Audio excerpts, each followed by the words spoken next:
Now to a woman who was mauled to death by two pit bulls back in October. The owners of those dogs are facing a jury. The trial just started today out in Pickaway County of a woman and her son from Asheville who owned the dogs that killed their 73-year-old neighbor, Joanne Eckelbarger. A quiet afternoon in an Ohio neighborhood turned into a scene of unimaginable horror when a 73-year-old grandmother was viciously mauled to death by two pit bulls. What makes this tragedy even more shocking? The dogs were later found to have cocaine in their systems, raising urgent questions about negligence, responsibility, and public safety. Following two pit bulls savagely mauling and killing their beloved matriarch, an Ohio family is seeking justice. Later on, it was found that at the time of the fatal mauling, the pit dogs possessed cocaine in their systems. The family is looking for justice over the passing of their dear granny. The unfortunate incident that happened in October of last year has led to a lawsuit being launched against several different entities, including the owners of the dogs, the municipal dog warden, and the condominium complex where the owners lived. At the time of the attack, 73-year-old Joanne Eckelbarger was gardening outside her house when the pit dogs, Echo and Apollo, viciously attacked her. The attack claimed her life. Records kept by the police at the scene show the elderly woman dismembered during the horrible attack and helpless to defend herself. Her spouse, who suffers from dementia and is limited to a wheelchair for mobility, was unable to intervene since he was inside the house and helpless to act. Eckelbarger died in a tragic tragedy from her severe injuries prior to help arriving. To stop the dog assault, law enforcement officials who came to the site had to fire and kill both dogs at last. On the other hand, a complaint filed by the victim's family claims that one of the dogs attacked Eckelbarger even after he was shot and refused to stop assaulting him even after it was badly wounded. A later pathology investigation cited by the Columbus Dispatch revealed that both pit dogs had cocaine in their systems at the time of the incident. This shocking discovery has led to serious concerns about the surroundings of the canines as well as the degree of responsibility their owners show. The owners of the dogs, Adam Withers and his mother, Susan Withers, were discovered to have caused their dogs' involuntary deaths throughout February. The court decided, after finding proof showing the Withers had routinely ignored requests to have the dogs left from their house. Citing multiple complaints and concerns from neighbors, the homeowners organization had made repeated demands for the hazardous animals to be moved before the attack. These requests were given before the attack started. The Withers refused to follow the demand in spite of many warnings. Ultimately, a judge said they should be taken from the house many weeks before Eckelbarger was killed. Nonetheless, the dogs stayed there. Local police had also been summoned to the Withers residence in the weeks preceding the event. This resulted from worries about the dogs most definitely having cocaine and running free in the condominium building. Notwithstanding this alarming event, the animals were simply returned to their owners. It was said that the city dog warden did not act further. The complaint argues that a major contributing reason to the sad result, death, was this inactivity. Bill Rogers, Eckelbarger's son, has voiced his displeasure with the way the authorities handled the matter several times. Referring to their response as reckless, he said during an ABC 6 interview, "I feel like they were gambling with a lot of people's life that day," Rogers told the reporters, and she was the one paying the cost. Erlene, Eckelbarger's daughter, voiced her complete despair over the brutal way her mother's life was taken.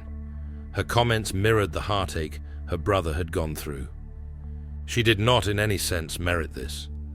She was subjected to torture, and she endured a great deal of suffering, she said to the website. "You are not expecting your parent to go through something like this. You never want to see someone you love in this state." Peter Scranton, Adam Withers' attorney, revealed during the period the Withers are awaiting the sentence for their manslaughter charges that the result of the trial surprised them. Scranton said in an interview with People that they had expected the jury to decide only one of his clients guilty, instead of both Adam and Susan. The jury left the day before, and the trial lasted 1.5 days.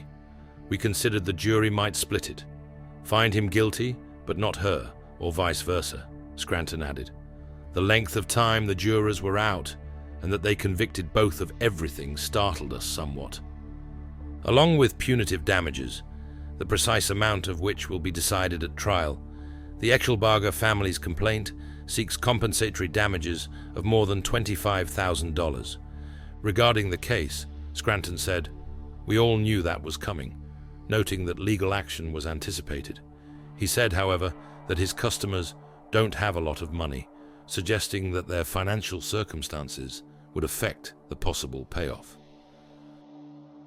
This case has generated a lot of debate on owner responsibility, animal control rules, and municipal government duties in stopping such catastrophes.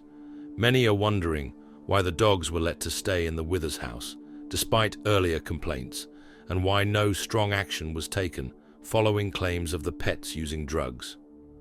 A major component of the complaint, and may have wider ramifications for laws controlling hazardous animals, is the town's claimed neglect to adequately handle the problem before it became lethal. For the Echelbarger family, however, the case is about establishing responsibility and stopping a similar tragedy from occurring to someone else, not about monetary gain.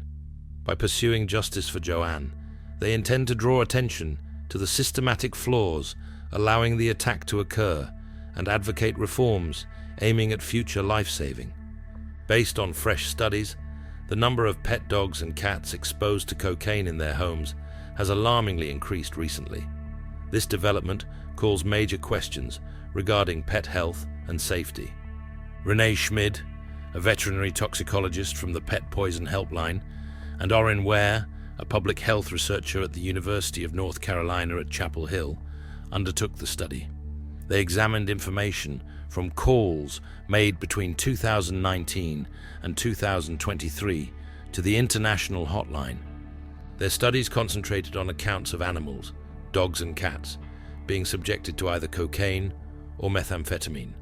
Though the data may vary from year to year, they tracked general patterns using a technique known as annual percent change, APC. The results revealed no appreciable increase in methamphetamine exposure. However, reports of pets coming into touch with cocaine sharply increased. Based on 63 recorded cases, the APC for cats was 52%. For dogs, it was 39% overall from 433 reports. Combining cases of methamphetamine or cocaine, the APC for dogs came out at 38%, yet another alarming result. The researchers said in their published report, animals are highly sensitive to the effects of cocaine and methamphetamine. Any exposure should be taken seriously, as it can lead to severe poisoning and even death, despite aggressive medical treatment. Among the most often consumed illegal stimulant drugs in the United States are cocaine and methamphetamine. Statistics show that 0.9% of Americans took methamphetamine in the past year, and 1.8% claimed using cocaine. Pets running across these drugs run the danger of swallowing or breathing them. Naturally curious, dogs and cats could gnaw on anything they come across, or lick and sniff. The degree of exposure will affect the symptoms, which could range from internal bleeding and even death to vomiting and shakes. The researchers stress the need of keeping illegal narcotics out of reach, even if many pet owners might be reluctant to confess they have them in their houses. Pets are valuable members of homes, hence veterinary treatment is rather important. Their emotional support and company help to emphasize the close relationship between human and animal health. Dogs owned by owners who leave narcotics like cocaine within reach run great danger, since exposure can cause a life-threatening emergency very fast. The substance can seriously affect the heart and brain after just 30 minutes of intake or inhalation, producing potentially fatal symptoms. Furthermore, illegal narcotics are sometimes combined with other dangerous compounds, which would intensify their consequences for dogs. Dogs suffering from cocaine toxicity may exhibit a wide range of symptoms, most of which are usually rather severe. Among the most common symptoms experienced by persons with this disorder are sudden aggression, tremor, shaking, seizures, fast heartbeat, and dyspnea. The individual drugs involved will affect the symptoms and their severity. This is a result of the erratic character of drug contamination. Pet owners have an obligation to take all necessary care to make sure their dogs cannot access drugs of this kind because of the fast beginning of toxicity and the major hazards related with cocaine exposure. Prevention is quite crucial, since even the smallest exposure can be possibly lethal. Every pet owner has to make sure their house is pet-proof and that any drugs are hidden out of reach for their animals. Furthermore, it is quite crucial to inform pet owners about the dangers of medication exposure and to advocate openness about getting veterinarian help. Many pet owners are terrified of being criticized or risking legal repercussions. However, for their beloved animal, friend, honesty can make all the difference between life and death. Reducing these avoidable cases requires increasing knowledge of the hazards of medication exposure in dogs. Pet advocacy groups, animal welfare organizations, and veterinarians can assist disseminate information on the risks of household chemicals and illegal drugs. More lives can be saved by arming pet owners with instructional materials and pushing moral conduct. Furthermore, neighborhood projects meant to lower drug use and support safer surroundings can help to indirectly shield pets from unintentional contact. In the end, owners' understanding and responsibility determine how safe and well-off their pets are. Although dogs' cocaine exposure is a major and occasionally fatal problem, it is totally avoidable with correct care.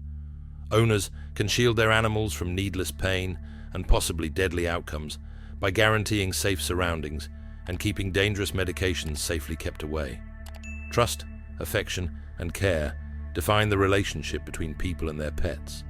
Hence, it is the obligation of every pet owner to maintain that.